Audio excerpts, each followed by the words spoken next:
Here's something kind of interesting on this old 1937 engine. This is why I'm doing this. You can see oil running all over the bottom of the oil pan here.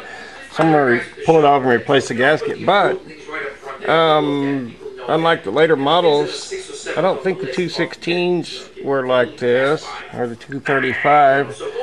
Anyway, instead of having bolts in the oil pan, it has screws, a flathead screw in there. So I'm going to get a screwdriver and knock this gunk off and tap a screwdriver into those screws, and then see if I can get those turned out. It has bolts on the front and probably on the back, just the front two and the back two. And I know on the old Chevys, the later models, they had bigger bolts. They'd have like 7/16 around the oil pan and then 1/2 inch up on the front and the back, or something like that. But this actually has screws in it. I don't know, I just thought that was kind of different. It's a really old engine. Here, 78 years old, but she still runs. Well, upon further investigation here, where this oil's on the bottom of the pan, I'm looking here and it does not appear to be coming off the oil pan. I can see the cork gasket right in there. And, oh, I'm getting some grease under my fingernails now. You betcha. I don't see where there's that much oil. I mean, there's a lot of oil on this pan, and it doesn't look like it's running out of the oil pan under the gasket. But it might be coming from a little bit further forward up in here. And what this is a plate that bolts. It's not actually the timing chain cover, but it's a plate that bolts to the front of the block, and then the timing chain cover bolts onto it. And so this is behind the timing chain. And then on the bottom of this plate that bolts to the block is where the motor mounts are.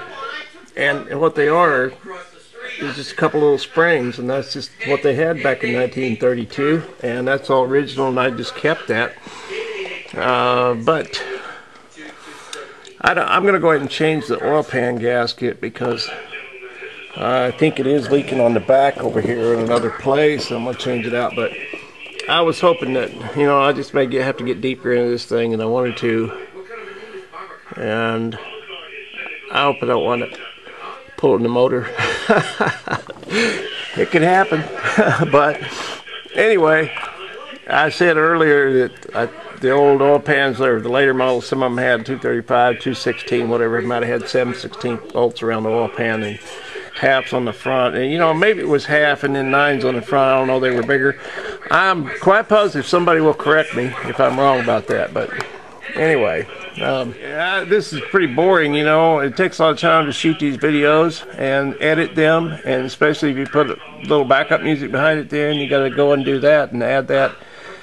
And it gets real time consuming, but it's kind of fun. And I don't know, sometimes it takes longer to film the project than it does to do the project, but it always amazes me that people actually sit and watch these things. And so I guess I'll keep doing it.